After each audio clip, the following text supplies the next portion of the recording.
When silence becomes a weapon, you know you've entered the territory of avoidant hearts.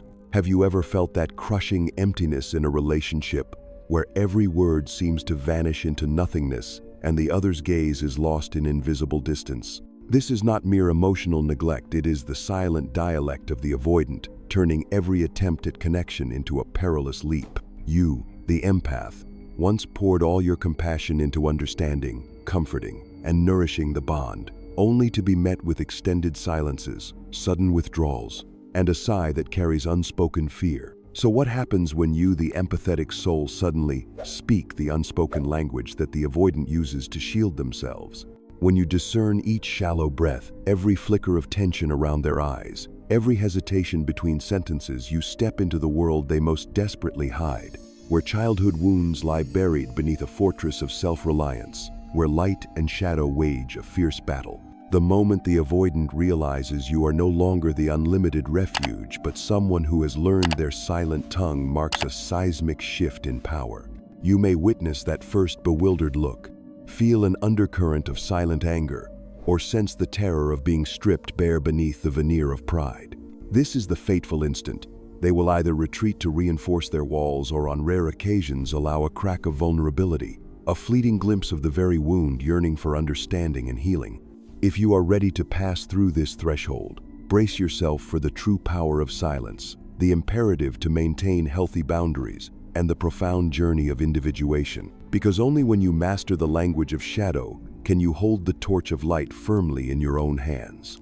As you step into the territory of the avoidant, you immediately sense a different realm, where the primary language is not spoken words but prolonged silences woven into every breath and gaze. Imagine Mike, an empath with an open heart, spending hours each day listening to Selena, his avoidant friend, as though she were a subdued melody waiting to have each note unraveled. Mike learns to read Selena's body language. When she crosses her arms over her chest, it's not about feeling cold but erecting an invisible wall. When she slowly relaxes her shoulders, it's not comfort but a sign of measuring whether Mike is venturing too close. When she trembles but remains silent, it's not awkward shyness but deep vigilance, as if every word uttered might open a doorway to vulnerability. And then Selena begins to feel uneasy, not because Mike fails to care, but because she suddenly realizes that her silent language is being comprehensively deciphered. She no longer holds the exclusive power to define the relationship.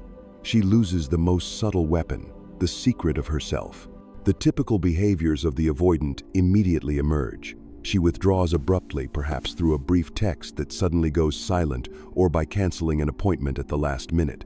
She maintains emotional distance, sharing no inner thoughts, and responding only with curt, "I'm fine," or "It's okay." And especially, she plays the push-pull game like a seasoned angler, casting the line with promises of closeness to give Mike hope, then yanking the line back unexpectedly, leaving him confused and hollow. In those withdrawal moments, Selena's silence resonates intensely, like a voiceless challenge. "If you truly understand me, you'll know what to do next." And Mike, instinctively empathetic, takes that withdrawal as an invitation.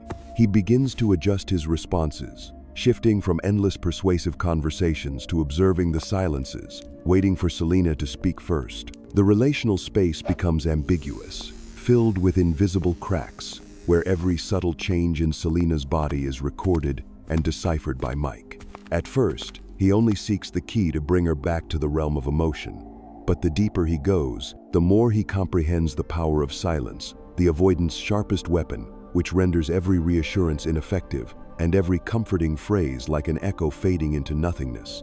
Thus, the phenomenon we call avoidant withdrawal is not mere superficial coldness, but a sophisticated psychological strategy, withdrawing to control distance, to retain the definitional power in the relationship, to shield old wounds from illuminated scrutiny. And the push-pull dynamic, interweaving approach and rejection, is not merely a strong, weak emotional game, but a complex symphony of trust and fear. The avoidant sows hope so that the empath continues to weave dreams, then drags that hope to the brink of bewilderment. What is astonishing is that precisely at this moment when the avoidant believes they hold supreme power, the empath, with an unwearying heart, begins to learn the language of every silence, every quiet breath, and every subtle twitch at the corner of Selena's eyes. From that point on, the balance of power will gradually shift, opening a new chapter in the unconscious drama between two souls, building on the previous section's exploration of abrupt withdrawal and the push-pull dance of the avoidant.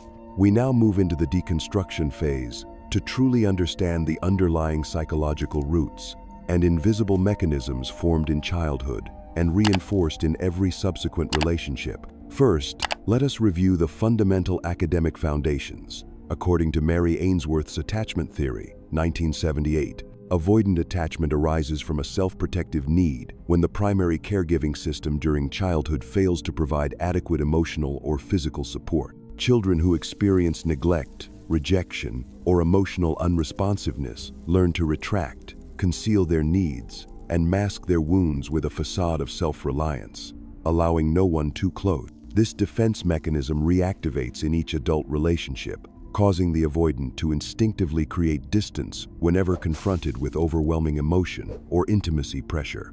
Complementing this, Carl Gustav Jung's concept of the shadow, 1959, posits that the avoidant constructs trenches around their core insecurities and inner isolation, burying the shadow aspect's vulnerability, fear, the longing for love beneath a shell of pride and closed-off body language.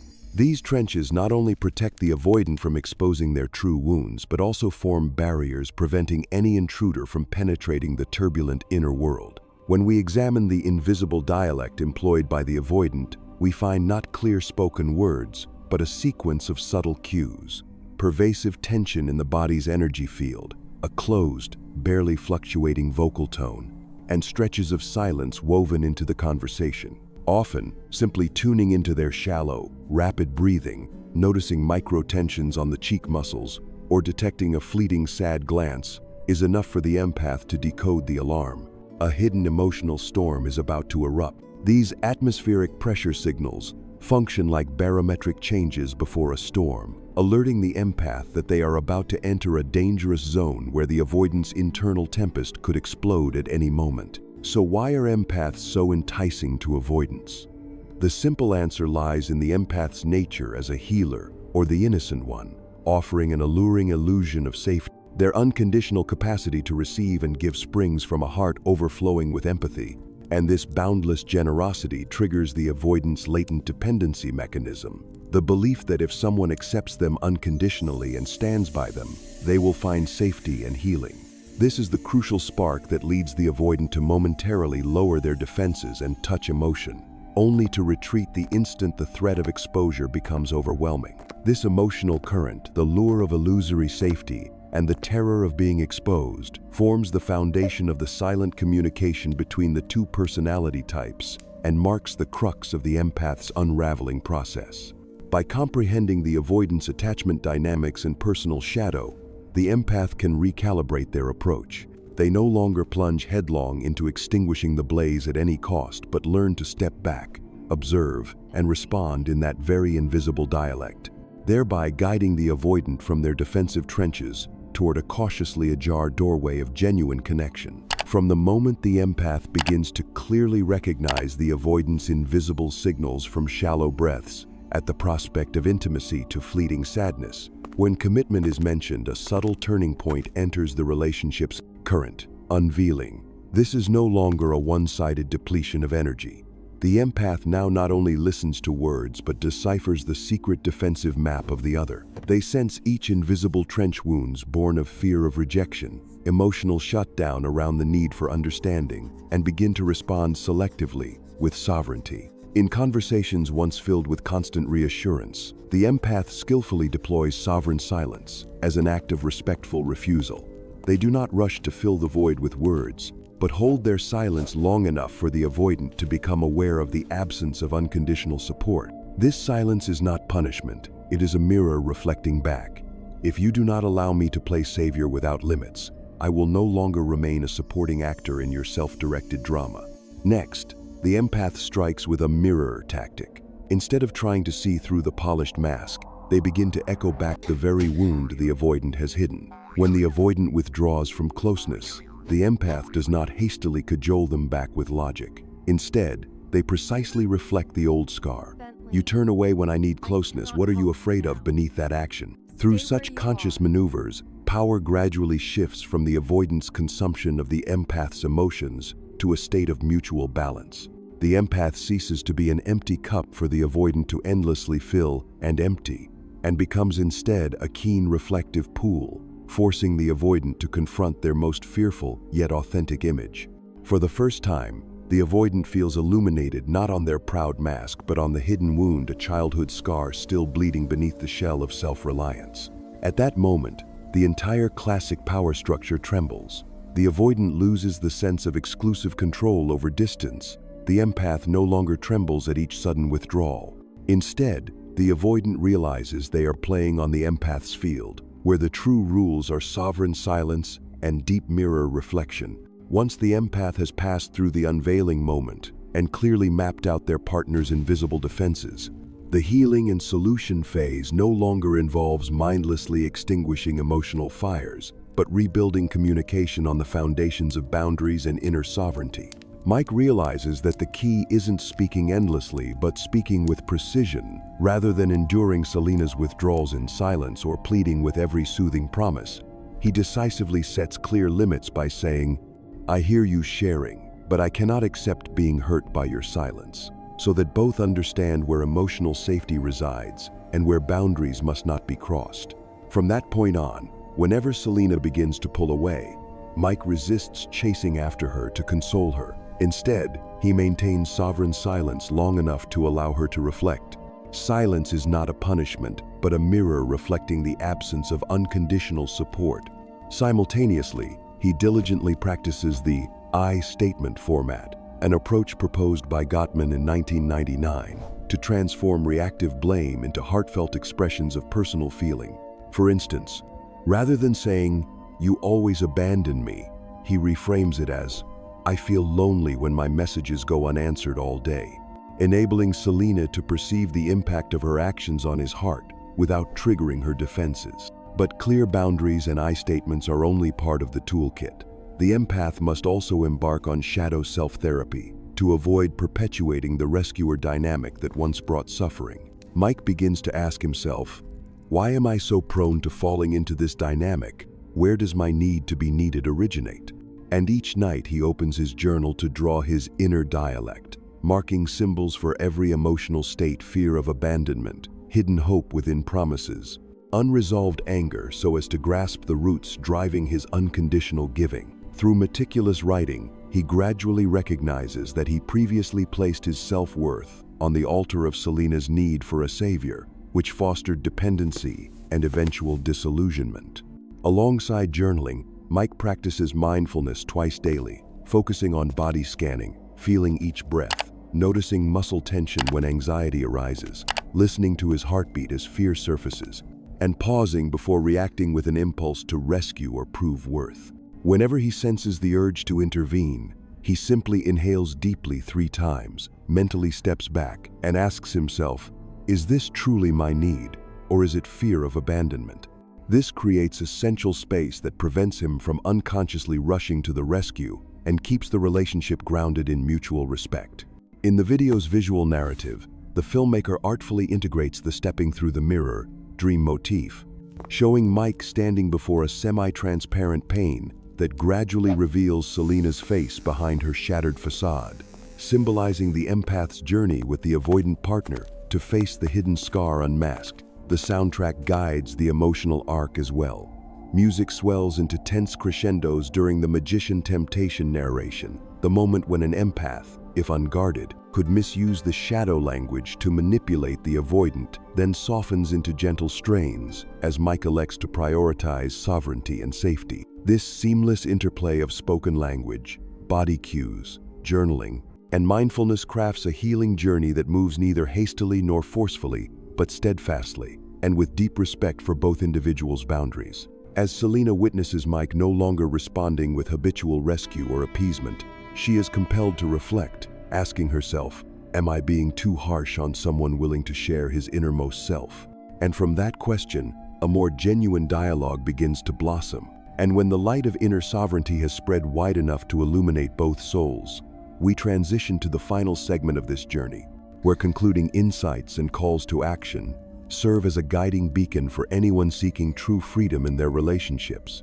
As the light of inner sovereignty has now fully illuminated the fissures in their relationship, the final chapter of the journey is witnessing and continuous growth, a call to sustain the rhythm of freedom and lasting maturity. Picture Mike and Selena. After crossing the challenging thresholds of prolonged silence, they stand firmly on their own 2 feet. Mike no longer chases Selena's fluctuating emotions, and Selena no longer resorts to withdrawal tactics to maintain distance, for they have established a shared language where every silence is respected and every disclosure is welcomed. Yet, every ending is a prelude to new beginnings. In Attached by Amir Levine and Rachel Heller, the authors dissect the 3 attachment styles: secure, anxious, and avoidant, and offer practical guidance for avoidance and anxiously attached individuals to communicate effectively. They emphasize that once you understand your partner's attachment map, you know exactly how to foster a sense of safety and thus reduce instinctive withdrawal. Mike's application of principles from Attached helped him see that Selena was not the enemy of closeness, but a person wounded in childhood, requiring sustained patience to rebuild trust. Instead of interpreting every withdrawal as indifference, he used validation, saying, "I understand you need space when you feel pressured," and scheduled a time to return to the conversation, creating a secure container for both. Leveraging their previous journaling and mindfulness work, Mike and Selena created a new weekly ritual, writing a letter to themselves, chronicling their progress, fears exposed, and personal victories. These letters became a bonding ceremony where they shared trust and hope for their future together.